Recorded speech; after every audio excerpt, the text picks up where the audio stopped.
উচিত। এনসিপিরা তো কয়দিন আসিয়া আসিয়া আসিয়া কই আসিয়া চুপ আপা হয়েছে 3 মাসে বিচার পাইছেন আপনারা? কেউ বিচার পাইছেন?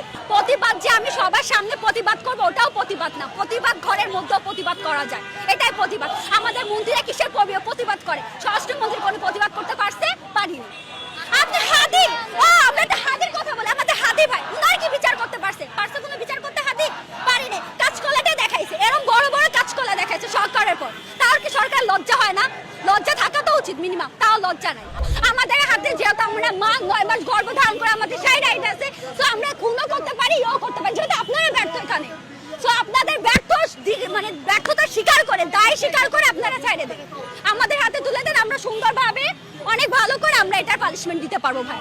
হচ্ছে না কেউ পারে না। আপনি 24-এর পর থেকে হাসিনা পালানোর পর থেকে 5 আগস্টের পর থেকে আপনার কতগুলো ধর্ষণের মামলা হয়েছে? একটা কি সালিশ হয়েছে?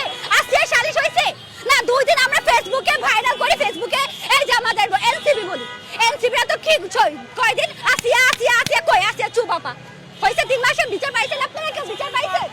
এটাও কি ধামাচাপা হবে নাকি রামিসা? এটাই ধামাচাপা, আমরা আর চাই না কোনো ধামাচাপা। এই যে রামিসা 3 মাস পর সবাই চুপ আবার রামিসাকে ভুলে গেছে। তো ভুলতে ভুলতে ধর্ষণরা যারা ধর্ষক ভাই ওদের তো লজ্জা নেই, ওদের তো মা বোন নাই, ওদের যে পুরুষত্ব বোধ, ওদের পুরুষত্বটাই দেওয়া উচিত। এটা আমি এটা চাই, মানে আমি যদি আইনমন্ত্রী হতাম আমি ডিরেক্ট ফায়ার করতাম ভাই। তো লজ্জা লাগে না ওদের? কোনো লজ্জা বলতে কিছু নেই, ওদের না মা বোন আছে। আমি যদি মহিলাদের বলি, মহিলারা তো কিছুই না ভাই, মহিলা তো স্বীকার করে না।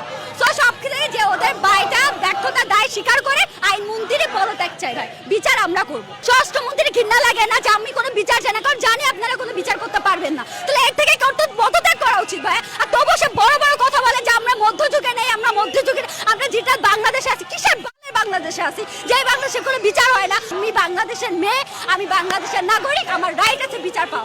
আমরা পরিণতিতে পড়ছি সংবিধানে, মেয়েদের আইনে বিচার আছে ভাই। আপনি ধর্ষণের মামলা বলেন, নির্যাতনের মামলা বলেন, কিন্তু একটা বিচার আমরা পাই না। সরকার সারা জীবন কাজকলা দেখা, স্বরাষ্ট্রমন্ত্রীর কাজকলা দেখা হাসিনার আমলে হয়েছে ভাই, কিন্তু কম হয়েছে। কিন্তু আমি দেখলাম যে বিএনপির আমলে এতটা ধর্ষণের মামলা, এত ধর্ষণের মামলা, যার একটা বিচার নেই। আর ধর্ষণ আছে আমাদের মতো বোনরা যারা পরবর্তীতে ফিউচারে বাংলাদেশকে রিপ্রেজেন্ট করবে ভাইয়া, বাট ওরা সেফ নেই। ওদেরকে আমরা সুন্দর একটা পরিবেশ দিতে পারতেছি না, না সুন্দর একটা ভবিষ্যৎ দিতে পারতেছি, কোনোটাই পারতেছি না। আর তারেক রহমান বলে কি আমি তার বড় মেয়ের কি বলে দায় প্রসাদ নিছি না, কি বলে দায়িত্ব নিছে, লেখাপড়ার দায়িত্ব। আরে ভাই আপনি বিচার করতে পারেন না, অথচ আপনি বড় মেয়ের দায়িত্ব নিছে, এটা কিসের কথা? এটা কোনো কথা? বিচার আপনাকে বিচার করেন, পাবলিক প্লেসে বিচার করেন, না আইনটা সংশোধন করেন না, কোনো লেখালেখি কিছু হবে না। কি হবে এটা? মেয়ে ফেরত দিতে পারবে? পারবে না তো। নিজের মেয়ে আছে না, তার জাইমা রহমান আছে না, জাইমা রহমান হলে কি হতো? প্রতিবাদ যে আমি সবার সামনে প্রতিবাদ করবো ওটাও প্রতিবাদ না, প্রতিবাদ ঘরের মধ্যেও প্রতিবাদ করা যায়, এটাই প্রতিবাদ। আমাদের মন্ত্রীরা কিসের প্রতিবাদ করে? স্বরাষ্ট্রমন্ত্রী কোনো প্রতিবাদ করতে পারছে? পারিনি। আপনি হাদি, ও আমরা তো হাদির কথা বলে, আমাদের হাদি ভাই উনার কি বিচার করতে পারছে? পারছে কোনো বিচার করতে? হাদি পারিনি। কাজকলাটা দেখাইছে, এরকম বড় বড় কাজকলা দেখাইছে সরকারের পর, তাও কি সরকার লজ্জা হয় না? লজ্জা থাকা তো উচিত মিনিমাম, তাও লজ্জা নাই।